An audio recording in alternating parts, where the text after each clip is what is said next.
안녕하세요. 부자가 되고 싶은, 세력이 되고 싶은 세력이가 다시 돌아왔어요. 저번 시간에는 RF택에 대해서 알아보았는데요. 많은 분들이 관심을 가져주셔서 정말 기분이 좋았습니다. 이번 시간에는 여러분들도 살면서 한 번씩은 들어봤을 기업을 분석하여 보았는데요. 우선 시작하기 이전에 구독 버튼과 좋아요 한 번씩 부탁드리겠습니다. 맞다, 그리고 한 번 더 누르면 2번 구독되나 하고 또 누르시는 분들 계실 텐데요. 구독 버튼 누르신 분들은 또 누르시면 안 돼요. 구독 취소됩니다. 유유. 자, 그럼 오늘의 기업 분석을 소개해 드릴 건데요. 오늘의 기업은 바로 기대하시라 신세계입니다. 아따, 띠빠빠 브라돌. 영화 신세계 아니고요. 백화점 신세계예요. 이번에도 역시 포스트 코로나 관련주에 관한 건데요. 자, 그럼 우리 같이 알아보러 가실까요? 오늘의 목차를 보시게 되면 첫 번째로 신세계의 사업 내용에 대해 설명을 드린 뒤에 다음으로 신세계에 관한 재무제표를 설명해 드릴 거예요. 세 번째로는 공시에 관한 설명을 할 예정이며 마지막으로는 이 기업을 분석하고 난 뒤에 저의 결론에 대해 설명을 드릴 예정이에요. 오늘은 저번 시간보다 집중을 덜 하셔도 충분히 다 이해하실 수 있는 만큼 잘 따라와 주시면 됩니다. 그리고 여러분들도 많이 들어보신 만큼 다 아실 만한 내용일 수도 있겠지만 나름 열심히 준비해서 만든 영상이니 이쁘게 봐주시면 감사하겠습니다. 그럼 우리 신세계의 사업 내용부터 알아보도록 할까요? 신세계라는 기업이 대기업이다 보니 신세계가 진행하고 있는 사업 내용으로는 여러 가지가 있었는데요. 그 중에 저는 가장 중요하다고 생각이 되는 3가지를 들고 와봤습니다.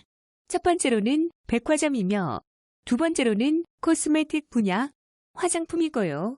마지막으로는 면세점에 관해서 설명을 드릴 예정입니다. 신세계 백화점 같은 경우에는 안 가보신 분들은 없으실 것 같은데요. 신세계 백화점은 전국 곳곳에 많이 분포되어 있으며 본점의 경우 명동역 근처에 위치해 있습니다. 또 고속버스 타보신 분들은 아시겠지만 고속터미널역에도 신세계 백화점이 위치해 있을 텐데요. 이렇게 우리의 일상 속에 신세계 백화점 또한 자주 눈에 보이게 됩니다. 백화점의 경우에 대형 판매 시설을 통해 다양한 상품 구성 및 차별화된 고객 서비스를 제공한다고 설명이 되어 있으며 왜 요즘 들어 디자인 또한 많이 보시게 되잖아요. 그에 따라 고객의 맞춤을 위해 여러 가지 다양한 상품을 제공하는 게 딱인 것 같네요. 성장성적인 측면에서는 코로나19라는 전염병으로 성장에 부정적인 영향을 받게 되었지만 복합 쇼핑몰 등 신 백화점 모델 온라인 채널 확대나 신 라이프스타일 컨텐츠 도입으로 회복 가시성이 비교적 높을 것이라 예상을 하네요.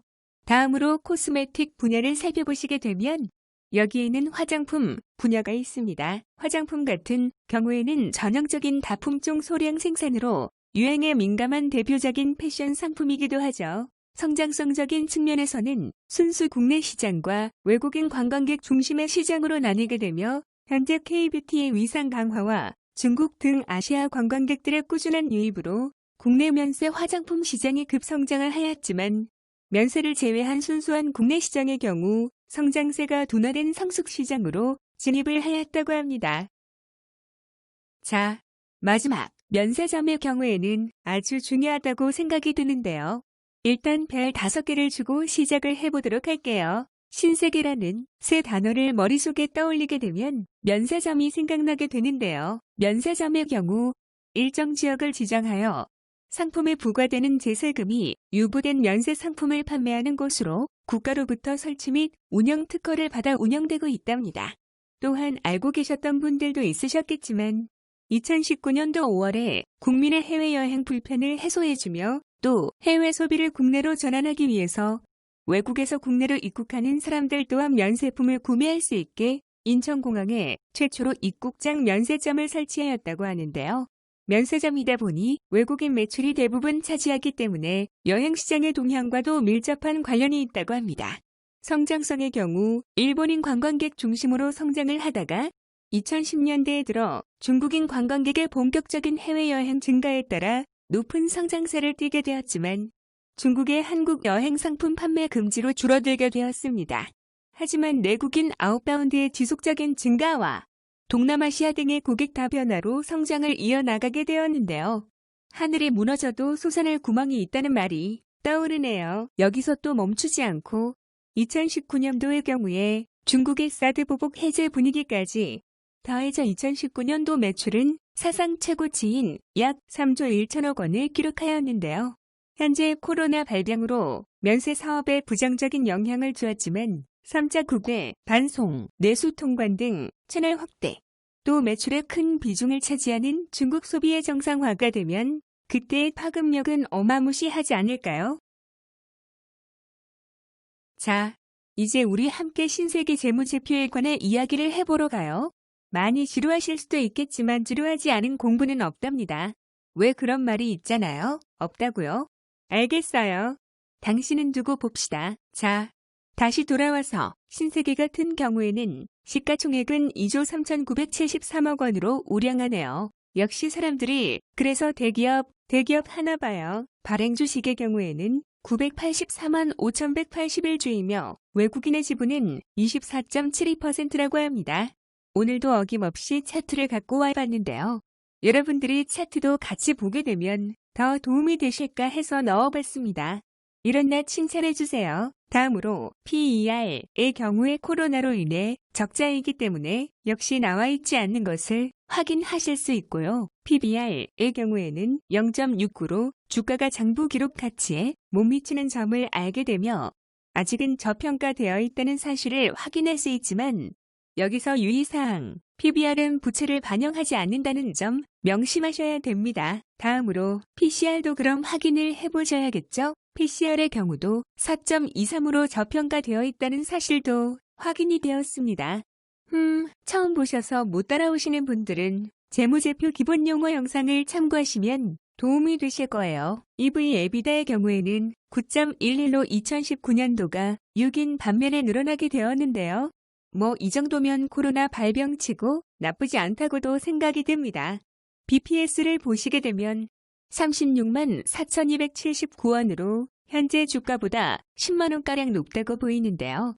뭐 말 안 해도 아시겠죠? 다음 EPS의 경우는 마이너스 5,093원으로 적자이기 때문에 그런 것인데요.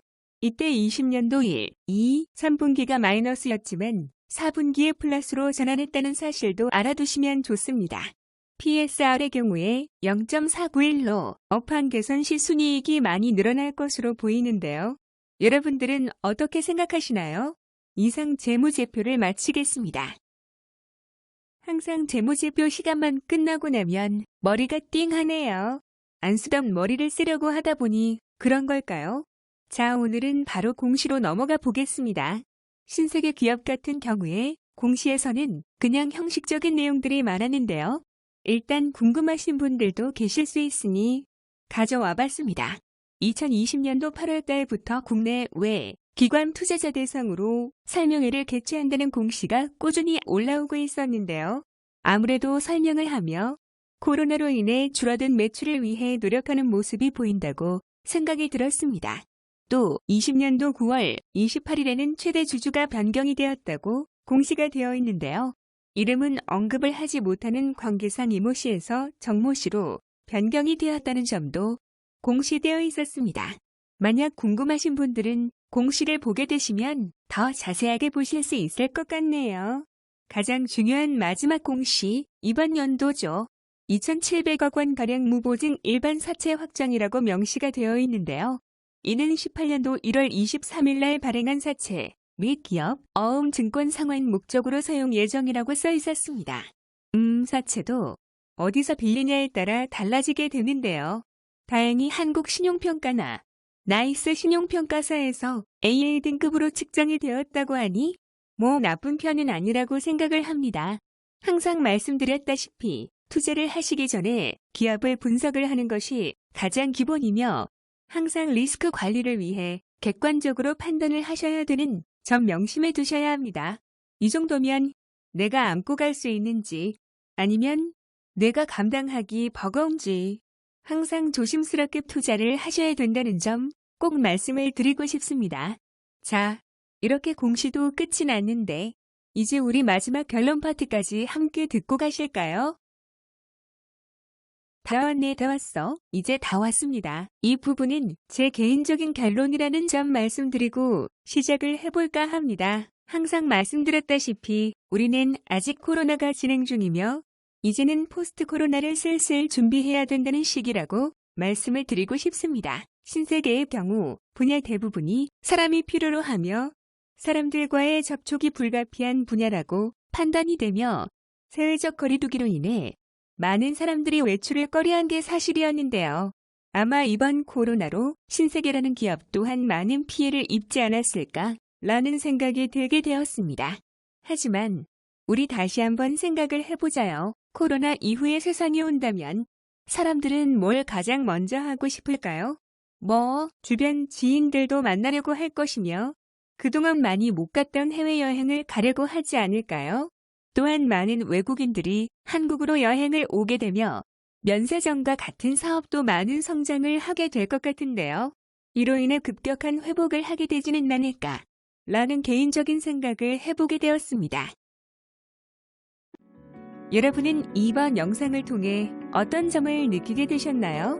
저는 이번 영상을 통해 코로나라는 전염병이 어서 빨리 끝나게 되며 마스크를 쓰지 않는 세상이 다시 왔으면 하는 바람이 들게 되었는데요. 항상 코로나 조심하시고 이번 영상도 괜찮게 보셨다면 밑에 있는 구독 버튼 한번 꾹 부탁드리겠습니다. 이상 부자가 되고 싶은 세력이 되고 싶은 세력이었습니다. 감사합니다.